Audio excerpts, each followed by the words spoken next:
Sabi nga na, many fears are born of fatigue. Pag ang isang tao ay sobra-sobra din namang pagod, ang isip niya nagkakaroon din ng mga kalungkutan at alalahanin. When you worry too much, baka wala ka masyadong tanim na mabuti at natatakot kang umani ng itinanim. Baka marami ka pang tanim na masama, kaya nag-aalala ka tuloy. Kasi kung marami kang itinanim na mabuti, nananabi ka sa pagdating ng bukas dahil baka mamunga na ang mga itinanim mo. Galatians 6:7, do not be deceived. God cannot be mocked. A man reaps what he sows. Hindi tayo pwedeng dapat magpadaya kung ano itinatanim daw ay inaani. Kaya kung nakapagtanim na tayo ng maraming hindi maganda sa buhay, it's time to uproot bad plants. Pwede pa naman niyang bunutin, may pag-asa pa. Kahit nakapagtanim ka na't nalaman mong damo ang itinanim mo, hindi maganda, bunutin. Stop doing wrong kung ginagawa yun at nagawa na. Repent and seek forgiveness. Maraming nabuburang utang pag humihingi tayo ng patawad at tayo ay nagpapakumbaba. At ang dapat gawin habang may panahon, magtanim ng mabuti. Kahit naman may edad ka na, marami pa ring oras para gumawa, magsabi ng mabuti. Ang old age nga, ang pinakamagandang panahon para ituwid ang mga liko, itama ang mga mali, at tapunan ng liwanag ang mga madidilim na bahagi ng ating nakaraan. When you worry too much, baka kulang sa pananalig. Perhaps you're lacking in faith. Sa Matthew 8:24-26, without warning, a furious storm came up on the lake so that the waves swept over the boat. But Jesus was sleeping. The disciples went and woke him, saying, Lord, save us. We're going to drown. He replied, you of little faith, why are you so afraid? Then he got up and rebuked the winds and the waves, and it was completely calm. Well, actually, rational naman at valid yung fear nila dahil malakas ang bagyo, sinasalanta ng bagyo at ng mga waves at mga alon at hangin yung kanilang sasakyang pangdagat. Hindi naman imposibleng matakot ka nun at hindi naman yun unreasonable. Pero nakita natin yung statement ng Panginoong Hesus dito. He equated fear with lack of faith. Kaya pag marami tayo mga takot at kinakatakutan, ang dapat nating siyasatin yung ating pananalig. We should check our faith. The more faith we have, the less fears. The more fears, it means the less faith. Sabi nga, faith is the assurance of things hoped for, the evidence of things not seen. And if you're assured and you have evidence of God's goodness through faith, you will be much, much less prone to worry. Kaya si Pedro, nung pinalakad ng Panginoon sa tubig, nung siya'y nag-alala, natakot, siya'y lumubog. Matthew 14:29-31, come, he said. Then Peter got out of the boat, walked on the water, and came toward Jesus. But when he saw the wind, he was afraid, and beginning to sink, cried out, Lord, save me. Immediately Jesus reached out his hand and caught him. You of little faith, why did you doubt? In both cases, yung lulubog na bangka at lulubog na Pedro, pareho silang sumigaw, Lord, iligtas niyo po ako o iligtas niyo kami. At sila naman ay sinagip ng Panginoon at muling napanatag. So nakikita natin, pwedeng mangyari na mag-alala tayo, pwede tayong malibang na manghina ang pananalig, pero pag nararamdaman na natin yun, na tayo ay tinatalo na ng takot, magpaligtas kay Jesus, manalangin, tumawag, dahil yung example, nakita natin, ang tumatawag sa Panginoon, sinasagip niya. Kaya kung minsan nakakalimot tayong manalig, nakikita mong ninenervyos ka na pala, takot na ang naghahari sa iyong buhay, pangamba, anxiety, even panic, remember Jesus and call upon Him. Siyempre, nakakapanik yung lumulubog ka sa tubig. Tulad ng panik ng maraming taong iba't ibang korte at hugis at kulay, but the Lord is still Savior of all our worries and Savior from all our concerns. When you worry too much and you think that your faith is a problem, then ask for more faith. Humingi. Kuminsan ang ating mga panalangin parang grocery list, shopping list. Hingi nito, hingi nun. Maganda idagdag dyan yung bagay na hindi material. Humingi ka ng karagdagang pananalig, tibay ng pananalig, sapagkat yung taong may tibay ng pananalig, kahit anong bagyo ang dumating, kahit anong warning at signal ang marinig, hindi siya nababagabag. Mag-alala man, konti lang. Hindi siya natatalo at hindi siya nasasakal ng takot. Kaya ang sabi ng mga apostles sa Luke 17:5, increase our faith. Yan ang panalangin nila sa Panginoong Jesus. Sapagkat napatunayang kulang ang pananalig nila, ang diningin nila, dagdagan yon. It is very important for us to practice faith. Habang ito'y pinapractice mo, you put it to use, lalong tumitibay, lalong lumalalim ang ating pananalig. Kung tayo mapag-alala, baka kulang sa kaalaman sa mga pangako at salita ng Diyos.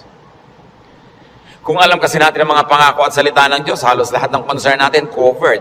And I dare believe every concern is covered.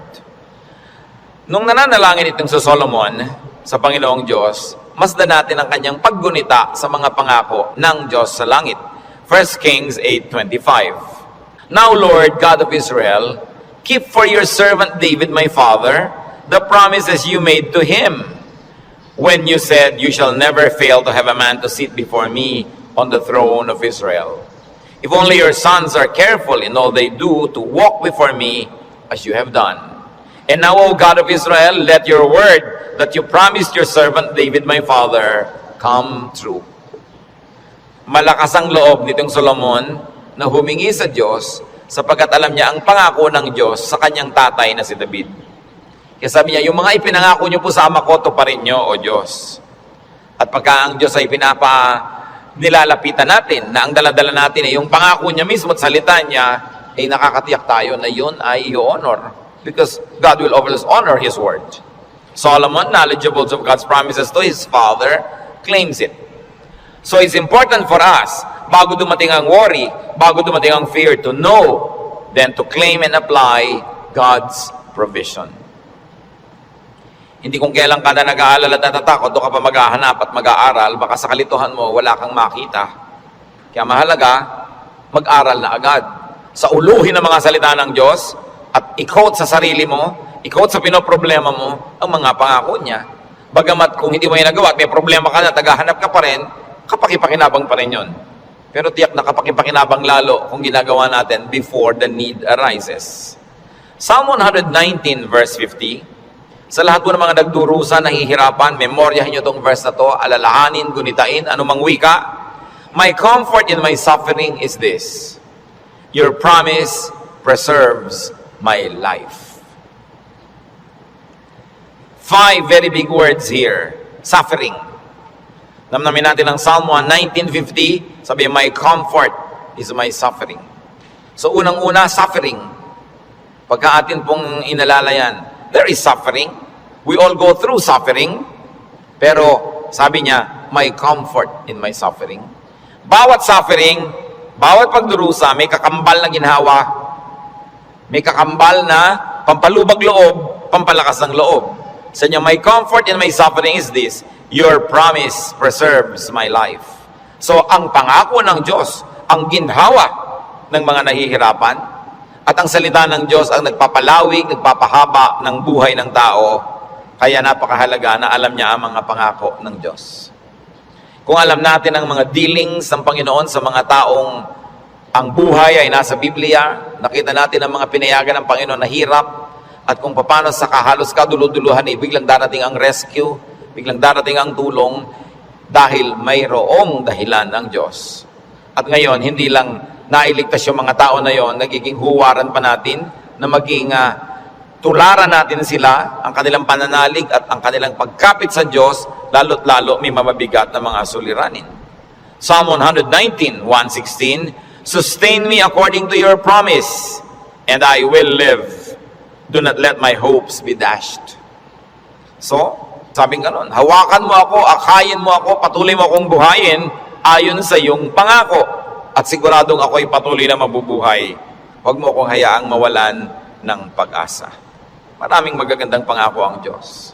Dapat alam natin. When you worry too much, baka kulang din sa panalangin. James 5:13, is any one of you in trouble? He should pray. Nakita nyo yung simple, mabisa, makapangyarihang solusyon pag ang tao may trouble, he should pray. Unang-una, prayer can change the situation. And even if prayer doesn't change the situation, praying will change your heart. Kaya hindi pwedeng yung prayer walang pakinabang. Maaaring gawin ito yung ginugusto natin na mabago ang sitwasyon, malutas ang problema, dumating ang solusyon, etc. etc. O kaya hindi man ganon, nabago naman ang pananaw natin, nabago ang ating pag-iisip, ganun pa rin ang bunga, tumahimik ka. Ang mahalaga naman sa tao, yung payapa siya eh. Yung tahimik ka kahit may problema, kahit nga hindi masolve yan, tahimik ka pa rin. Daig mo pa yung nasolve yung problema, pero magulo pa rin siya ang isip niya. Kaya ang mahalaga yung kalooban. At napaka-importante nito mga kapatid, tandaan natin, hindi ninyo kayang kontrolin ang mundo. Hindi ninyo kayang kontrolin ang global warming. Hindi nyo kayang kontrolin ang earthquakes. Hindi nyo kayang kontrolin ang mga political turmoils. Hindi nyo kayang kontrolin na maging sakit. Pero kaya yon ng Diyos. Kaya pag ipinapanalangin mo at inilalapit, ang laki-laki ng nagiging inhawa mo dahil alam mong alam yan ng Diyos. At kung gusto niyang baguhin yon, sinong makakapigil sa Kanya? At kung hindi niya binabago, meron siyang magandang dahilan. Manalig ka na magandang kanyang dahilan kahit kung minsan hindi naabot ng iyong isip. Pero eto pa, kung hindi mo makontrol ang mga bagay na yan at hindi kinontrol ng Diyos para sa kagustuhan mo, meron ka pang pwedeng kontrolin, kapatid, yung kalooban mo. Pag pinili mong manalig, pinili mong sumamba, at pinili mong pumanatag sa salita ng Diyos, hindi ka tatablan ng pinoproblema mo. Kaya laging kapaki-pakinabang ang pananalangin. So you always pray and pray and pray. Yung madalanginin, malayo yan sa pag-aalala. Lalo't ang pananalangin ay punong-puno ng pasalamat. Kasi kung nananalangin ka nang nagpapasalamat, oo nga naman, naaalala mo unti-unti na ang dami ng mga maganda sa buhay na dapat ipagpasalamat. Nababalanse ang iyong alalahanin at natutuwa ka pa kung lumaon. Ngayon, maraming ganito mga kapatid. Sobrang nag-aalala, matatakotin, nerbyoso, dahil kulang lang sa saya. Kulang sa libangan o sa sarap sa buhay. Napakahalaga na ang tao ay may saya, may libangan, at may sarap ng buhay. Kaya marami mga tao naghahanap ng aliw kung bakit marami naman sa atin, kahit nakakaranas tayo ng hirap, nagiging judgmental tayo sa mga nag-aaliw. Ano naman ang sama sa mag-aliw? Kung hindi mo ninanakaw ang yung aliw, wala kang pinapatay, wala kang ginagawa ng masama. Kaya pag tumatanda na ang tao, marami dyan nagkakaroon ng diversyon. Alam nyo, yung may diversyon, napakalaking blessing yan. Kasi ang daming alalahanin. Pag tumatanda ka na, nararamdaman mo na yung mga kasukasuan mo, ayaw na masyadong tumiklop o bumuka ang mga tuhod mo at mga braso. Nararamdaman mo nang mahihiluhin ka, halimbawa, lumalabo ang iyong mata, dumadami ang iyong mga sakit, at kumukonti, usually ang iyong pera. Bihira naman yung papayaman, papadami pera, no? Kadalasan papaubos, nawawala ng hanap buhay, nagre-retire. Tapos ang mga mahal mo sa buhay na uubos na. Ang lahat ng mga tiyo mo, magulang, ubos na, parang yung kayo na lang na magkakapatid ang next in line. No? Dati may mga matatanda kang tinitingnan, pinagmamanuhan. Ngayon, wala na, ikaw na lang lagi ang pinagmamanuhan. So inisip mo, ako na kaya next. Yung lampas ka na sa alas 12 tanghali ng buhay, yung mga nasa alas 3, alas 4:30 ka na, alam mo yun na malapit akong humarap sa mga katotohanan. Alam niyo yung mga ganon, sobrang magbigay ng alalahanin. At hindi naiintindihan nyo ng mga tao na hindi pa nakakaranas noon. Kaya marami sa ganong edad, mga past 50, kung kailan pa nagkaroon ng ganong edad, machichismis pa, ang bata-bata naman ang boyfriend ni Kumare. Kung biyuda naman siya, ano? Diba? Kung bata ang boyfriend niya, naiinggit ka. Diba? Ang bata-bata naman ang girlfriend ni ganon, kung biyudo naman siya o wala naman siyang asawa, ano naman ngayon? If there are 2 less lonely people in the world. Do not be judgmental sa mga tao naghahanap ng saya. Kasi kadalasan, yung saya mo na lang ang nagtatawid sa'yo sa dilim ng gabi. Yung konting saya mo na lang ang nagbibigay sa'yo ng dahilan para mabuhay pa uli, para bukas o next week. Yung konting libangan mo ang nagbibigay sa'yo ng liwanag sa otherwise, ang dami-dami mo mga alalahanin sa buhay. Hindi dapat silang ginajudge. Pag may nakikita kang dalawang taong magkasama, kaya hindi sila magkaedad, Ang tanda-tanda naman ng boyfriend niya. Baka naman kulang siya sa pag-ibig ng magulang nung araw. Mabuti nakakuha na ng husband, meron pang tatay. Kung minsan bonus, may lolo pa. Inggit ka. Di ba? Kung minsan naman, bakit kaya ang bata-bata nang nagugustuhan ito may edad na siya? Kung puro kapwa matanda niya ang nakikita, ang pinag-uusapan laging arthritis, blood pressure, blood sugar, mga katarata, glaucoma, nakaka-depress. Kaya kung minsan masarap kasama yung bata na walang iniisip na mga alalahanin, puro happening at gimmick ang naiisip, nalilimutan mo mga problema mo. At yung problemang hindi nasosolve, malaking bagay kung nalilimutan man lang kahit sandali. Because you keep your sanity and you keep your cheerfulness. Mga kapatid, huwag kayong killjoy sa mga taong humahanap ng ligaya kasi hindi nyo naman papaligayahin Halimbawa, yung nanay niyong byuda, may boyfriend. Mano, byuda naman. Bakit sasamahan mo pa siya pag gusto niyang manood ng TV? Sasamahan mo pa siyang manood ng sunset? Hindi rin naman, busy ka rin sa sarili mong asawa at mga anak. Tapos pinagkakaitan mo yung nanay mo, yung tatay mo ng kaligayahan. Ang mga tao kasi maraming dala, maraming problema. Matuwa tayo pag nakakakita sila ng konting itinatawid sila sa ganong mga hirap. Pasalamat ka na hindi na nga ikaw ang magtatawid at hindi na ikaw yung kailangang laging nandoon. People have needs. Kaya kailangang maging maunawain. Kaya kung marami tayong mga alalahanin, baka kulang ka lang sa entertainment. Hindi naman masama yung entertainment basta wala kang binibreak na law of God. Kumisa kasi yung mga relihiyoso kung bakit galit na galit sa mga tao. Hoy, alam mo, Christian na Christian si nakita ko siyang nagbingo. Kung lumigaya ba siya, hindi naman ninakaw sa iyo yung pantaya. No? So, marami magtatanong niya sa akin and marami will feel uncomfortable but lalo yung mga may edad na nating mga nanay, mga tatay, kung ikaliligaya nila, diba? Kakausapin mo ba yan sa haba ng mga kwento? Hindi naman lagi. Basta't walang nananakawan at hindi ka naman naghahangad, gusto mo lang malibang. Kung gusto ng Panginoon, tayo ay magkaroon ng buhay na masaya. Si Elijah, propetang-propeta, natalo ng lungkot, gusto tuloy mamatay. 1 Kings 19:3-5. Elijah was afraid and ran for his life. When he came to Beersheba in Judah, he left his servant there, while he himself went a day's journey into the desert. He came to a broom tree, sat down under it, and prayed that he might die. I have had enough, Lord, he said. Take my life. I am no better than my ancestors. Then he lay down under the tree and fell asleep. Nakita niyo ang problema niya, natatakot siya, nagtatakbo siya, napagod, tapos iniwan pa niya yung assistant niyang lalaki, nag-isa siya maghapon, magdamag, sobrang nalungkot, na-depressed tuloy, pinaghahalo-halong gutom, pagod, gusto tuloy mamatay. Pero nung ginising ng anghel, pinakain, pinainom, pinatulog uli, ginising, pinakain, pinainom, pinatulog uli. Sumaya na naman, tuloy na naman ang ministry niya. Mahalaga, nakakatawid ka sa difficult days. Ecclesiastes 2:24, a man can do nothing better than to eat and drink and find satisfaction in his work. This too I see is from the hand of God. Nakita nyo, mapaka-halaga kay Solomon i-emphasize na sabi niya, yung pagkain, pag-inom, pagsasaya, galing din yan sa Diyos. Bakit niya idinidiin? Kasi akala ng iba, ang galing lang sa Diyos, tinik, krus, pasakit, kalbaryo. Ganun. Kung kailangang danasin yon, danasin. Pero hindi laging ganun ang kalooban ng Panginoon. Gusto niya tayo na mag-enjoy. At sinabi, to find satisfaction in all His work. Not in somebody else's work, not in somebody else's fruits, but in someone's work. In other words, kung nasan ka ko, anong ginagawa mo, doon ka umimbento ng saya. Doon ka humanap ng ikaliligaya mo. Sapagkat yun ang doable, yun ang reachable.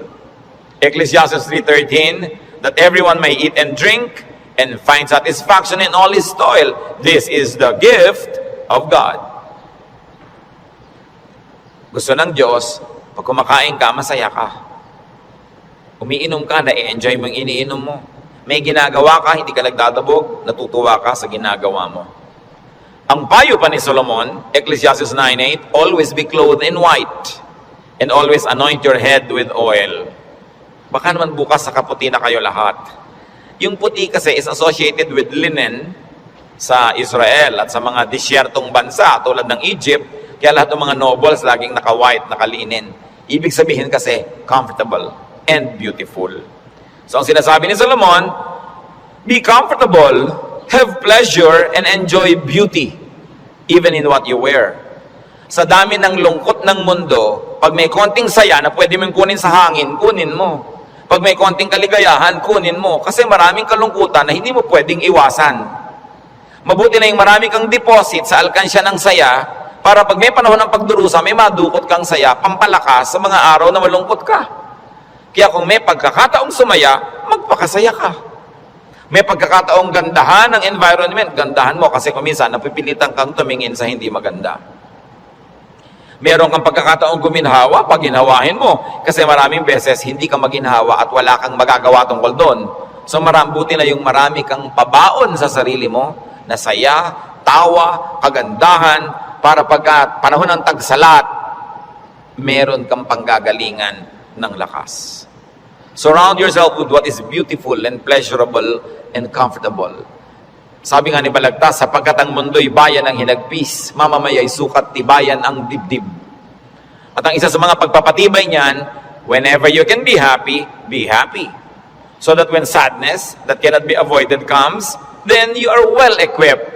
Because yung balance mo, kahit ma-withdrawhan ng lungkot, yung sayang nakatago, ang balance mo, marami pa rin sayang natira. Kaya ministry natin, mga kapatid, na magpasaya rin sa isa't isa. Hindi magpalungkot. Hindi may nagsasaya, maiinis ka.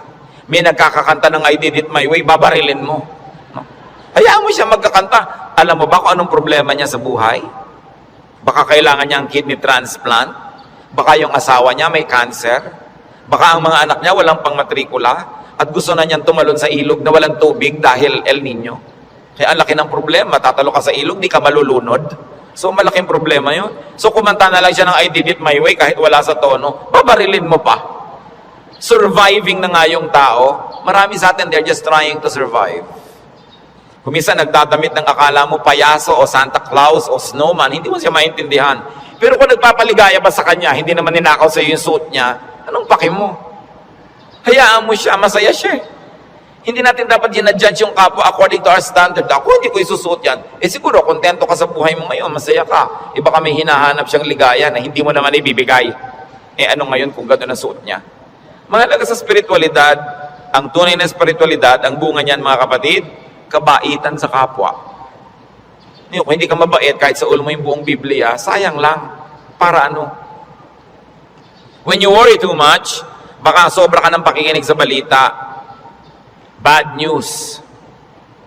Yung makinig sa balita, manood ng primetime TV, garantisado lulungkot ka.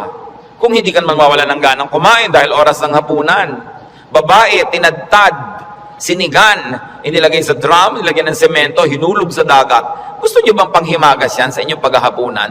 O kaya appetizer, kung late kayong wala kayong mapapala kapapanood niyan. Hindi niyo naman kailangan malaman. Nananakot lang para bumenta. Siyempre, because bad news is good news in journalism. Ibig sabihin, papansinin ng tao. Pag nagpapakinig ka sa mga El Nino, La Nina na yan, mga earthquake, takot ang aabutin mo. Eh, may magagawa ka ba dyan? Ikaw ba si Bernardo Carpio? Sige, pigilan mo ang paggalaw ng lupa para huwag lumindol. Kaya mo ba yan? So, yan ang mga takot na hindi mo naman kailangang entertainin. Kasi wala ka naman magagawa tungkol dyan. Kaya manalangin ka. Yan sabi, pray, pray, pray. Siyempre, marami pang nananakot ay padami na ng padami ang tao sa mundo. Actually, pag nag-aeroplano kayo, makikita nyo, ang dami pang lupang walang laman eh. Nagkakagulo lang yung mga tao sa mga bayan-bayan at crossing. Parang ang dami pang maluwag. Napakarami ka lang siksikan kasi because of the imbalance ng economy. Natatakot ang mga tao na mauubos sa daw ang langis. Actually, mga daang taon pa yan bago maubos. At hindi pa nga nauubos, nakaka-invento na ang tao ng mga bagong alternative sources of energy.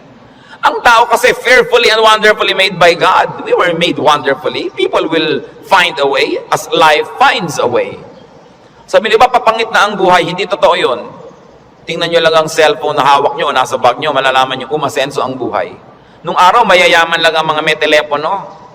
Yung halos gumapang ka sa lupa, kumatok, pwede po bang makitawag, Mrs. Cruz? Diba? Dahil sila lang ang may telepono, siya naman may rollers pa. Mamaya! Ngayon, kahit balot vendor, may cellphone.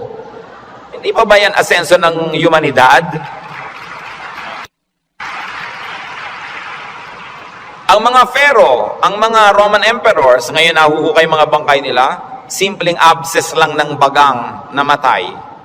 Appendicitis namatay. Ngayon, routine na lang yan. Diba? Routine. Ang dati nating presidente, Manuel Quezon, namatay sa tuberculosis. Ngayon, nagagamot na yan. In other words, nag-i-improve ang science, nag-i-improve ang technology, natututo tayo ng green architecture, green lifestyle. Sabi natin, parumi ng parumi ang mga ilog, buti pa ng araw na malilinis ang ilog natin. Lilinis din yan kasi magigising din tayo sa katotohanan na walang kwenta ang maruming ilog. Yung dating kerumi-ruming ilog sa Singapore, ngayon, ang linis-linis na, ang dami na uling isda. Ganon din naman sa Stockholm, sa Sweden. Sa gitna ng city, ang linis ng ilog, may mga nangingisda, kinakain nilang isda. Dati daw yung parang Pasig. In other words, ang tao kasi natututo. Matututo, mag-a-adjust tayo eh. Nagkakaroon ng maraming research sa siyensya. Hindi ba kahit nga ngayon 10, mukhang 30? Napapahaba ang kabataan para mag-enjoy pa ng maraming bagay. Yung mga kulot ngayon, gusto mo tuwid ang buhok mo, bukas tuwid. Gusto mo kulot ulit next week, kulot. Maraming nagagawa ang tao. Ang pagkain, nung araw nga, bago ka makakain ng palitaw, kailan magigiling ka pa ng malagkit, mga 3 oras mong ginigiling-giling sa bato. Ngayon, punta ka sa Via Mare, mamimili ka ng lahat. Parang piyesta araw-araw. Maraming tao nung araw, pagka piyesta lang nakakakain ng lechon. O kaya ng karne. Kasi hindi naman available. Pero ngayon, pipiliin mo pa. Puro leg ba, puro likod, puro napipili. Ang trend ng buhay, pag tinan nyo mga kapatid, papaganda. Huwag kayo nawawala ng pag-asa at huwag kayo nagpapalungkot dyan. Kasi God is in control. Ngayon, pag nagpapapakinig kayo din sa mga prophet of doom, sa sobrang prophecy, lulungkot din kayo. Diba? Ang alam natin, ang ending ng lahat ng prophecy, darating ang Diyos o babalik tayo sa Diyos, kung alin man ang mawa na doon, yung pa rin ang tunay na ending, no matter what the detail. Kaya nang ating dapat bigyan ng pansin. We romance the past too much. Laging the good old days, the good old days. Sabi ni Solomon sa Ecclesiastes 7:10, do not say, why were the old days better than these? For it is not wise to ask such questions. Huwag kayong magdrama-drama lagi yung hinahanap yung kahapon ng araw. Yung nung araw, nasasakay ka halimbawa sa bus, talagang yung buhok mo ay hinila na ng lahat ng hangin bago ka makarating sa Maynila. Yung the good old days ba yun? Na para ka magkaroon ng ice cream, gagawa ka? Good old days ba yun? Marami tayong hindi ina-appreciate sa present. Sa accomplishment ng humanidad at ng kabihasnan. Because we romance the past too much. When you romance the past, you will be sad. When you worry about the future, you will be afraid. You know what God wants you to do? Enjoy the day. Enjoy the moment. Yan ang payo ni Jesus. Sabi niya, do not worry about tomorrow. Tomorrow will worry about itself. Let the day's own trouble be sufficient for the day. Yung iba naman, kaya nagwo-worry, sobrang daming alam. Kaya ang sabi sa Ecclesiastes 7:16, do not be over-righteous, neither be over-wise. Why destroy yourself? Habang marami kang nire-research, maraming inaalam na hindi mo naman talaga kailangan sa pang-araw-araw na buhay mo, dadagdagan lang ang alalahanin mo. And sometimes, even in religious studies, ganyan yan. Marami ngayong mga TV networks nagpapakute para makakuha ng audience, mapanood. Walang ginagawa kundi siraan ng Diyos, siraan ng Biblia, guluhin ang pananalig ng mga nananalig. Tapos pag naman nanood ka ng nanood, nakinig ka ng nakinig, ang ending mo ngayon, malilito ka. Hindi ka ngayon makatulog. Anong bunga nun sa'yo? So huwag mo nalang panoorin. Tahimik ang pananalig mo. Peaceful ka. That is a gift from God. Do not permit the enemy to disturb you. Kaya sabi, why destroy yourself? Don't be overwise.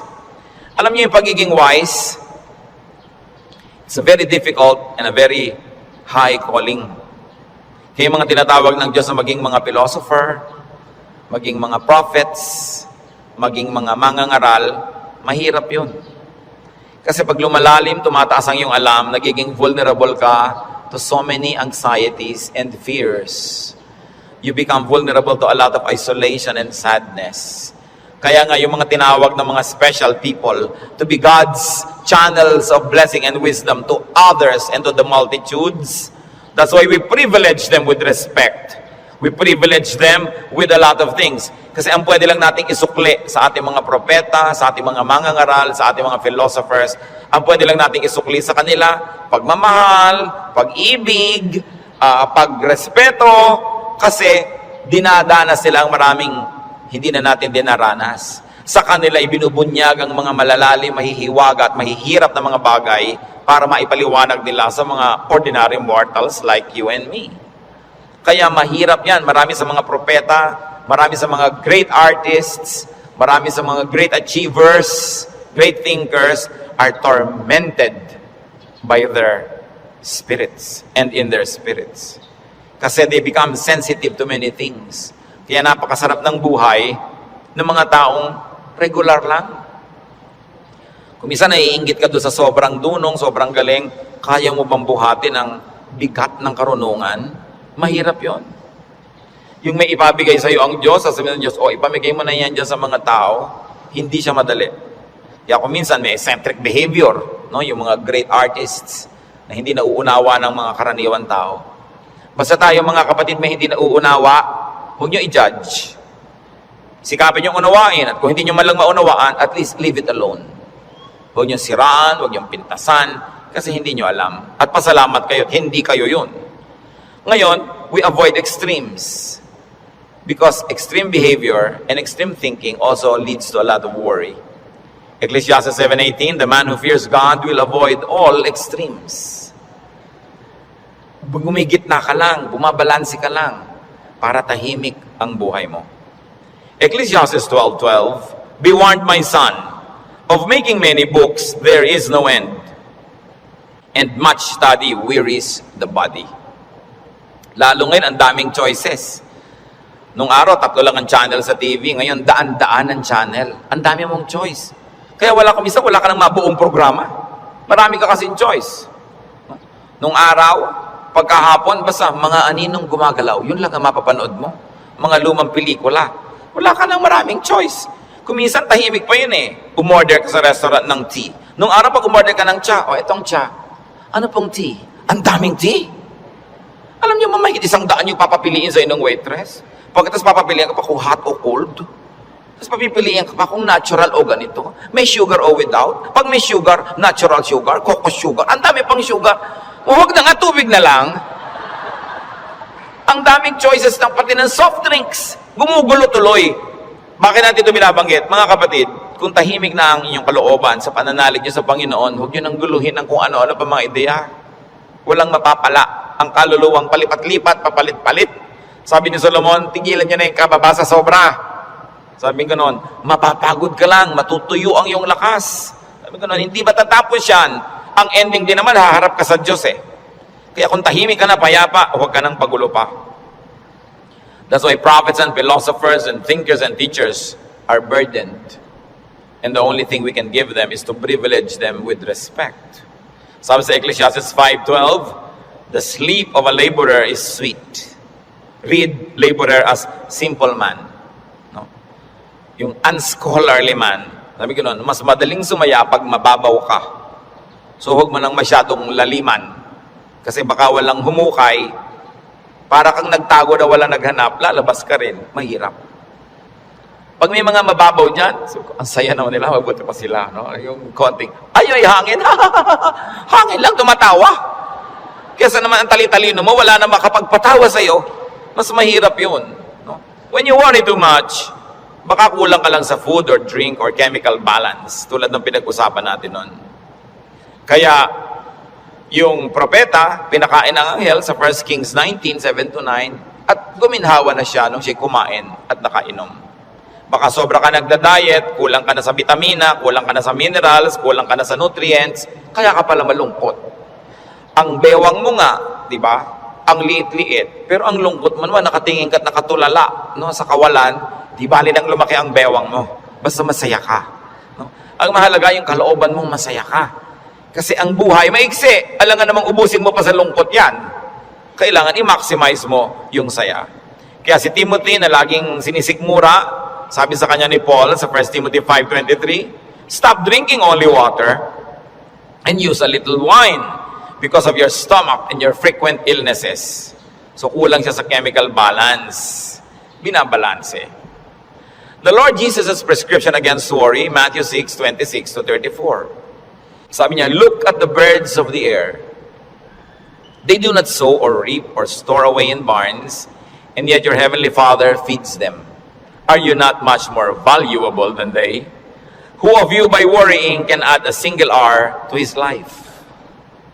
So, bakit ka nag-aalala? Kita mo yung mga ibon, hindi naman yan nag-agriculture, pero pinapakain, buhay din yan. Mas mahalaga ka kaysa ibon. Kaya ang unahin mo, manalangin, lumapit sa Diyos, manalig. Tapos marami ka pang ibang alalahanin, etc., etc. Kaya sa verses 26 to 34 ng Matthew 6, sabi ng Panginoong Jesus, "And why do you worry about clothes? See how the lilies of the field grow. They do not labor or spin. Yet I tell you that not even Solomon in all his splendor was dressed like one of these. And if that is how God clothes the grass of the field, which is here today and tomorrow is thrown into the fire, will He not much more clothe you, O you of little faith?" Sabi, ba't ka nag-aalala kung ano isusuot mo? Mga little things pa yan. Kasi yung damit dyan, symbolic of all other things. Food and drink, symbolic of all our needs. Plus, what to wear. Sabi niya, nakita mo yung mga damo. Hindi naman gumagawa ng tela yan. Hindi yan naggagawa ng damit. Pero kahit si Solomon, sa kanyang kayamanan, hindi nakapagbihis tulad ng magagarang damo na yan. At kung yung mga damo na buhay ngayon, bukas ay tuyot na at sisiga na lang, ay dinadamitan ng Diyos ng maganda, ikaw pa kaya ang pabayaan ng Diyos? So pag nag-aalala tayo, tumingin ka sa lumilipad na ibon, kaya dapat hindi tinitirador ang ibon, dahil anong titingnan mo kung walang lumilipad? No? Hayaan nyo silang magliparan dyan. At tumingin ka sa damo na maganda, tumingin ka sa isda na maganda, tumingin ka sa lahat ng magagandang likha ng Diyos, ikaw pa kaya ang hindi alagaan? Kung yan nga, inaalagaan. Kaya sabi ng Panginoon sa Matthew 6, 26 to 34, kadugtong, "So do not worry, saying, what shall we eat? Or what shall we drink? Or what shall we wear? For the pagans run after all these things, and your heavenly Father knows that you need them."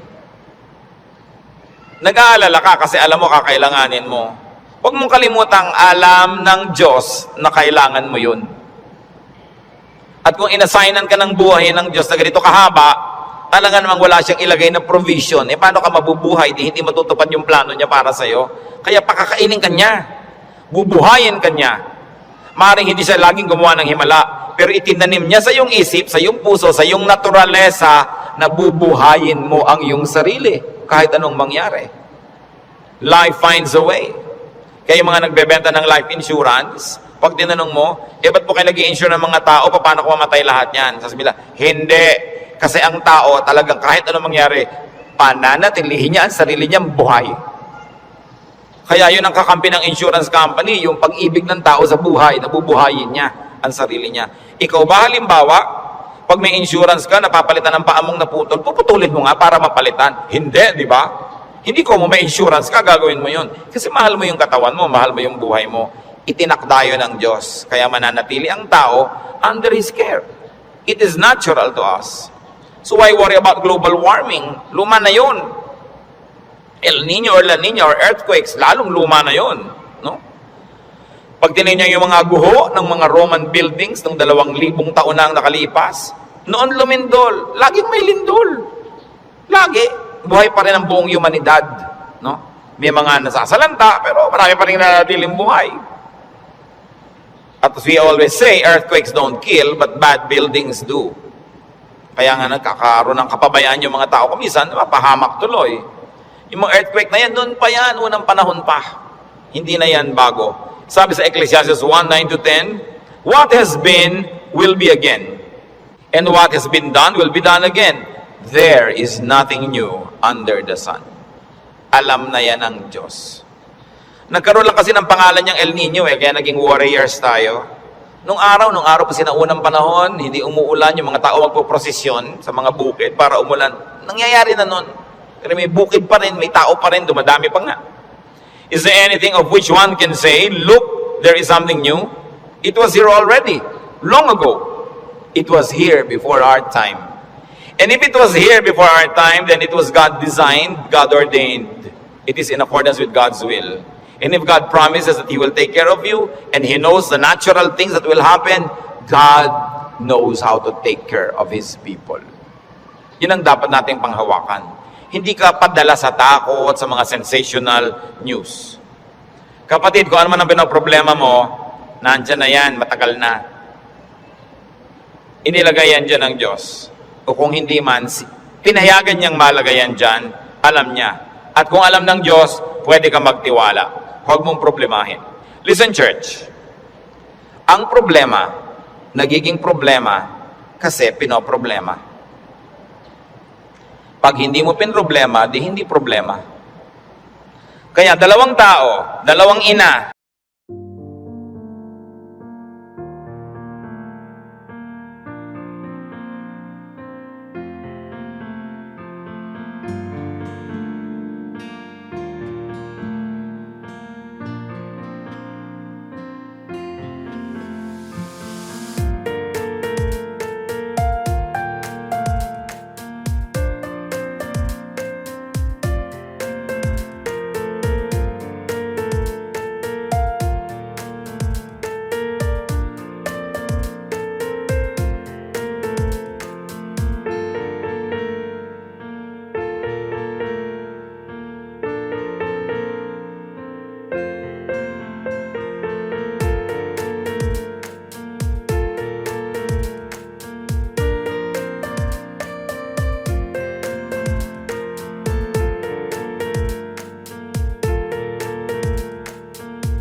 yung isa, yung anak, wala pa, alas 2 na ng umaga, balisang-balisa, hindi makatulog. Yung isang ina naman, tulog na tulog. Parehong wala yung anak nila. Yung isa kasi pinoproblema niya, yung isa hindi. So, malaki na yon, alam na niya umuwi. Lalong-lalo kami pangatlo pa na hindi naman problema. Tapos sabi niya, ipinanalangin ko na sa Lord. Wala ako sa kinakalagyan ng anak ko ngayon, pero nandun ang Diyos, so binilin ko na. In fact, mas mahal naman ng Diyos yung anak ko kaysa mahal ko yung anak ko. So magtitiwala ako at matutulog ako dahil anong mapapala kung gising ako dito? So iba-ibang attitude, pare-parehong sitwasyon. Your attitude will shape your lifestyle. Ganon yun. Kung minsan merong mga asawa na hindi na halos pansinin ng asawa nila, laging wala. Merong mga nag-aalala, bakit siya laging wala, etc. etc. Meron mga, ay salamat, wala siya. Marami akong magagawa ngayon, walang abala. Nasa sayo yan, kung anong gagawin mo sa buhay mo. Pero hanggang hindi mo pinoproblema ang isang bagay, hindi yun problema. Ngayon, iniisip mo, ano kaya, Pastor, ano magagawa po pag natunaw lahat ng mga yelo sa North Pole? Lumayas ka sa harap ko, hindi ko alam. Bakit mo ipapaproblema sa akin ng mga yelo sa North Pole? Di ba? Ba't natin po problemahin yan? Magdasal ka, kahit alam ko na kasi lumubog ang buong mundo eh. Gusto ng Lord na lumutang sila, Noah, lumutang. Di lumapit ka sa Diyos para kahit lumubog, lumutang ka. Bakit mo pa problemahin yung buong yelo, buong Antarctica? Ang saya-saya ng buhay ko dito, bibigyan mo ako ng problema. Ano po kaya't naglilindol? Kaya ba natin pigilin kahit anong gawin natin dito? Diba? But of course, there are practical things you can do to minimize risk and danger. But you can only do so much. Kaya nga may Diyos eh. Para yung hindi mo kaya, ipasa Diyos mo. Magtiwala ka at mag-enjoy ka ng buhay. Gumawa ka ng mabuti. Kaya tayo gusto ng Diyos na pumanatag, tumahimik, para sa kapanatagan at katahimikan, ma-inspire kang gumawa ng mabuti. Hindi lang para magpasasa sa sarap. Your stability in life, your wealth, your security, your health, should not only be used for your personal enjoyment. It must become the springboard for much nobler missions in life. Na kumbaga, wala ka ng need, so pwede ka na magbigay. Malakas ka naman, pwede kang tumulong. Tahimik ang loob mo, pwede kang umakay, umunawa sa mga magugulo ang loob. Kaya gusto nating pumanatag, umayos, hindi lang para magpasarap.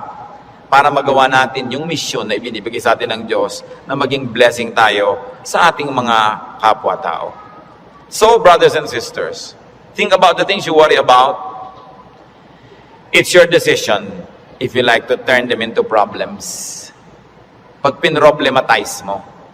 Marami mga tanong pa, mga doktrina na hindi natin alam. Ano po kaya ang itsura natin sa langit? Hindi natin alam. Ang problemahin mo, mapasama ka doon. At alam natin yan, manalig ka sa Panginoon, humingi ka ng tawad para sa iyong mga kasalanan, tanggapin mo si Jesus sa Panginoon tagapagligtas, at siya na ang may problema sa mga detalye. Bakit mo pinoproblema? Kahit naman tayo magtalo, mapuyat, hindi natin masasagot. Ipasa Diyos ang mga bagay. Ito ang isa sa mga pinakamalalalim na regalo ng Diyos sa atin sa pananalig. Nagkakaroon ka ng kapayapaan. Nagkakaroon ka ng katahimikan. Matthew 6:26-34, karagdagan. Sabi ng Panginoon, sa halip ng mga problema kayo, seek first His kingdom and His righteousness, and all these things will be given to you as well. Therefore, do not worry about tomorrow, for tomorrow will worry about itself. Each day has enough trouble of its own. Huwag laging alalahanin ang nakaraan, nakakalungkot. Kaya pag kami mga medyo senior ladies magpa-party, tapos ini-invite ako, baka ang tugtog nyo, puro 60s and 70s, ayaw kong pumunta. Puro na lang tayo nung high school natin, nung ganyan. Wala na ba tayong future? Puro past na lang ang pinag-uusapan? Kaya kung minsan nakakatamad na rin umatin ng mga high school reunion, walang pinag-uusapan kundi yung nakaraan. Mahalaga ang tao, engaged niya yung today, hopeful siya about tomorrow, may mga plans siya pinag-uusapan, hindi puro past, hindi puro lungkot. Kasi sayang ang isang araw na inubos mo sa lungkot, pwede mo namang pasayahin. Okay, maganda rin naman kung minsan makinig ng mga lumang tugtog, mag-alala ng kahapon, pero huwag sobra. Because when you romance the past, you will be sad. Marami pa tayong, kaya hindi pa tayo kinukuha ng Diyos, may today pa, para mabuhay tayo today. At yung bukas, hawak niya yan, hindi natin hawak, so huwag niyong agawin sa Kanya. Kaya nagiging mabigat, inaagaw niyo sa Diyos yung pagbuhat sa past. Pero yung today, kayang-kaya nating hawakan sa tulong ng Diyos kasi ibinibigay niya sa atin yung today. So sabi niya, ang alalahanin mo lang yung today. May maiinom pa po kaya tayo, Pastor, sa 2020. Ang layo pa nun. May tubig ka pa sa bahay mo ngayon, meron po, masaya ka na. Bukas, lalagyan ulit yan ng Diyos. Sabi, give us this day our daily bread.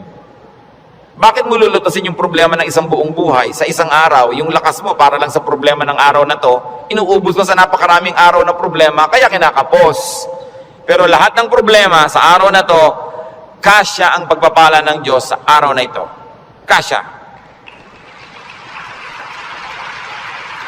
Humihirap kasi yung blessing today, hinahati mo para sa problem tomorrow. Yung problem tomorrow, may kasamang blessing niya yun nakakambal. So, yung ngayon ang atupagin mo sa buhay.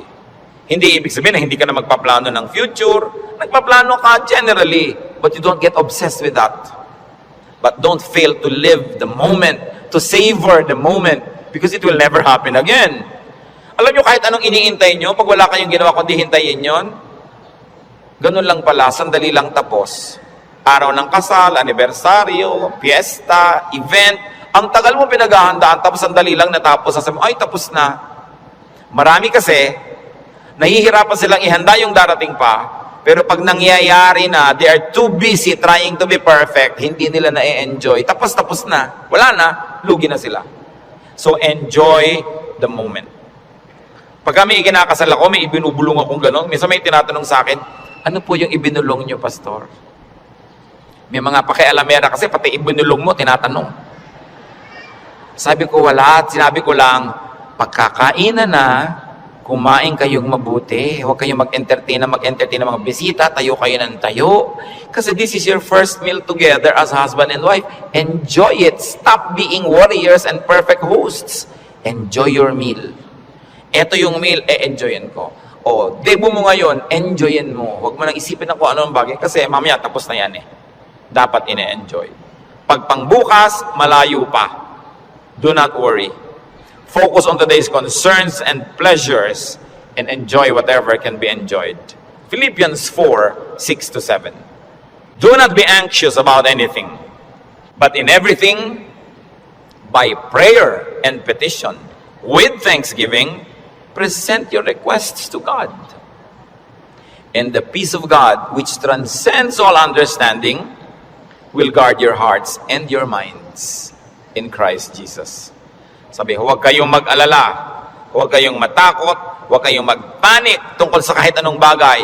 At sa halip na yan, sa pamamagitan ng pananalangin taimtim na may kalakip na pasalamat, ilapit nyo sa Diyos ang gusto nyo. Sabi niya, at makikita nyo, yung kapayapaan ng Diyos na mahirap unawain, imposibleng makamit, mararamdaman ninyo, and you will feel secure. So pagka nagkikita yung anxious, mga kapatid, nag-aalala, anong dapat gawin? Pray. With thanksgiving. Hindi lang prayer, puro request. May thanksgiving. Kasi nga, habang naaalala mo yung pagpapasalamat mo, naaalala mo, oo nga naman, maraming maganda sa buhay. Pati ikaw, nababago. Don't be anxious about anything. So do not problematize life in its details. And 1 Peter 5:7 is so very, very powerful. Cast all your anxiety on Him because He cares for you. Sabi, ibigay nyo kay Kristo ang inyong mga alalahanin. Kasi Lord, nag-aalala po ako tungkol sa buhay ko, nag-aalala ako tungkol sa impyerno, nagpapaalala ako tungkol sa buhay na walang hanggan, sa kabilang buhay, nag-aalala ako tungkol sa kakainin ko, sa ganito, sa ganon. Sabi ni Jesus, binayaran ko na yan sa cross, bakit inaalala mo pa? Bayad na yan ha. Kaya sabi, cast all your anxiety on Him. Kasi bayad na. Ipapaalala sa ni Jesus, huwag mo nang problemahin, tapos na yan. Binayaran na. Kaya nga ako nagdugo.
Nasugatan, nahirap, mahirapan, nagdusa, namatay, para hindi ka na magdusa. Bakit ginokopya mo ako? Hindi naman ikaw ako.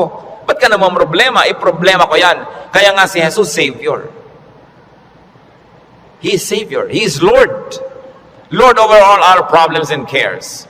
Kaya sabi ng Ecclesiastes 11:10, so then, banish anxiety from your heart and cast off the troubles of your body, for youth and vigor are meaningless.